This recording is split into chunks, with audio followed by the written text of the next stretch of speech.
Earlier this week, we took a look at chapter 12 of Psalms, where David deals with the problem of deceptive speech and selfish hearts.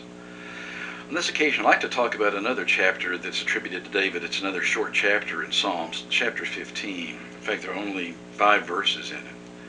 But it deals with positive principles that are now often neglected or ignored. And it starts at the very beginning by talking about an individual that's viewed really as somebody that's a student that is learning, and then somebody that actually has taken these precepts to heart and made them a very permanent part of their life. Here's the way verse 1 reads.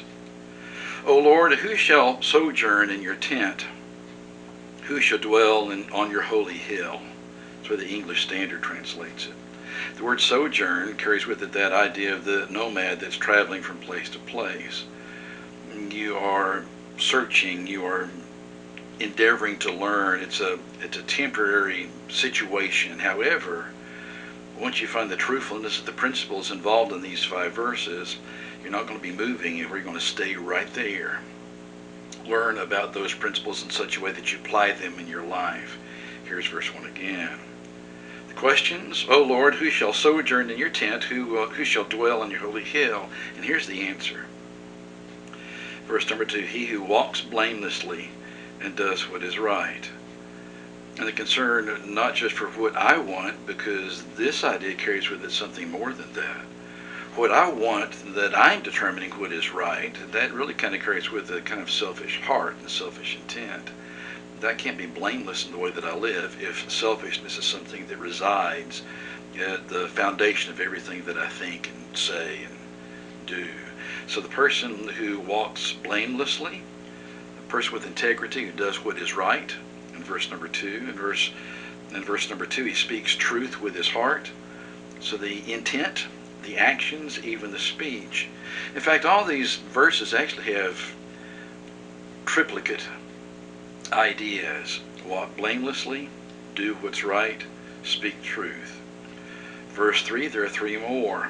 Who does not slander with his tongue, does no evil to his neighbor, nor takes up reproach against his friend. So verse number 2, the positives are the way that you approach the idea of what is true and what is right and how you respond to it.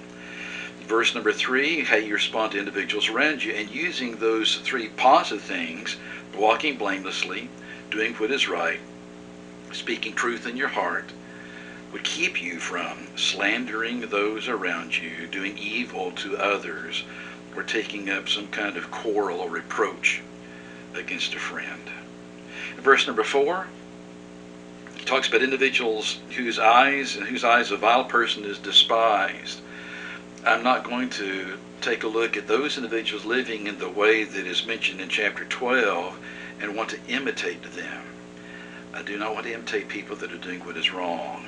They are despised in the eyes of someone who wants to follow what is right. This individual honors those who fear the Lord. That's a second of the triple items you find in verse number 4. The last one who swears to his own hurt and does not change. It's why the English Standard translates. It's really kind of an awkward way to look at the Hebrew. Sometimes word order in one language doesn't necessarily make a good sentence in another. That's true in a lot of cases. Robert Alter, in his translation of the book of Psalms, Alter, who is a Hebrew scholar as well, says that this last phrase is when someone vows or makes a vow to his fellow man, he will not revoke it. He's not going to change from it. Here's a statement again. Who swears to his own hurt and does not change. He vows to somebody else. He makes a promise. He's not about to go back on it. He is true to his word no matter what may happen. That's the individual that walks blamelessly, does what is right, speaks truth in his heart, does not slander with his mouth, doesn't do evil to his neighbor, doesn't take up some kind of reproach against a friend. He does not like seeing individuals that are acting in vile manners, and he honors those who fear God, who actually are living by what is right, principles to follow in one's life. He does not put out his money in interest, verse number 5. He doesn't attach conditions to what he actually gives away.